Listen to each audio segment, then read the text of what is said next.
Take two lifters. One trains 6 days a week, sweating through 20 sets a session. The other trains exactly 3 days a week. Despite the difference in hours, it's often the second person who carries more muscle density and better shape. We fall into the trap of equating exhaustion with progress.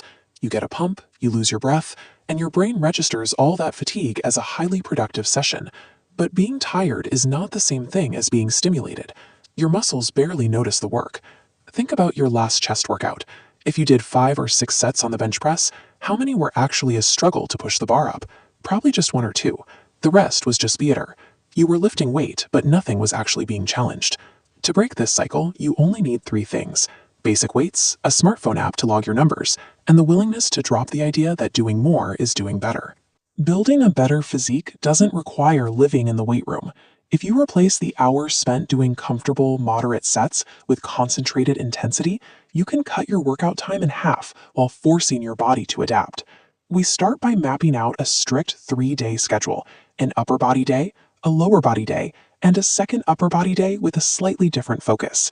Monday, Wednesday, and Friday is the standard structure.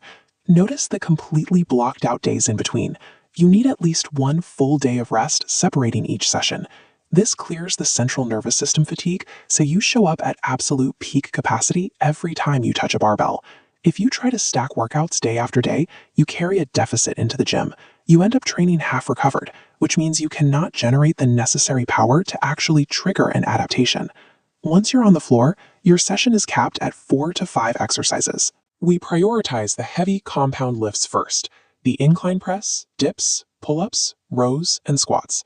These specific movements are required because they recruit the highest number of muscle fibers simultaneously. They are the most efficient tools for constructing a wide, aesthetic frame.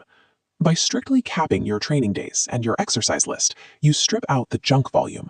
You stop wasting your battery on minor isolation moves and hoard all your energy for the trigger that actually causes growth.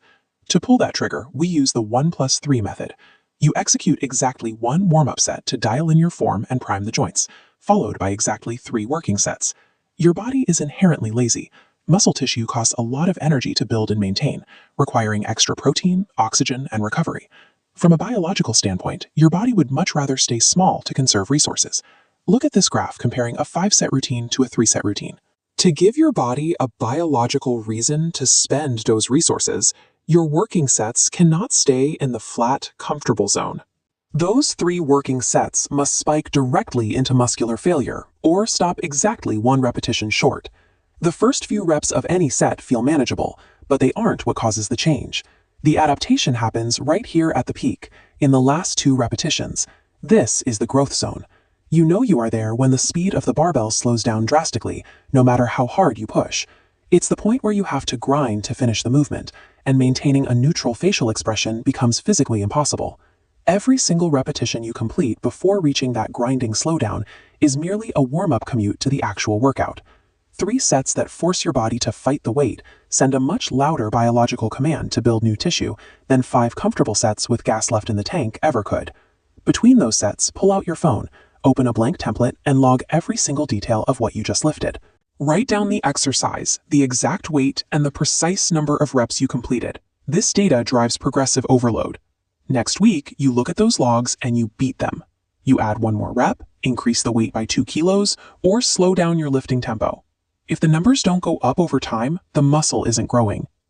Do not scroll through other apps while doing this. Give yourself 90 seconds to 2 full minutes of complete rest. You need that time so your muscles can reload enough energy to push the next set to true failure. But the gym is only where you send the signal. The actual construction phase happens at home. You have to feed that recovery by eating real food, hitting your daily protein target, and securing 7 to 8 hours of sleep. Going to bed at 10 p.m. beats staying up until 1 a.m. every time.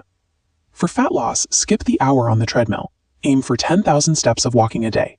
It burns consistent calories and aids recovery without placing extra stress on your nervous system. You can train with perfect intensity, but if you skip the sleep, the protein, and the tracking, you are only doing half the job. Your body will simply ignore the signal you worked so hard to send. 3 focused days a week, 4 to 5 major lifts, 1 warm-up, 3 working sets. You are in and out of the gym in under 45 minutes. Test this architecture today.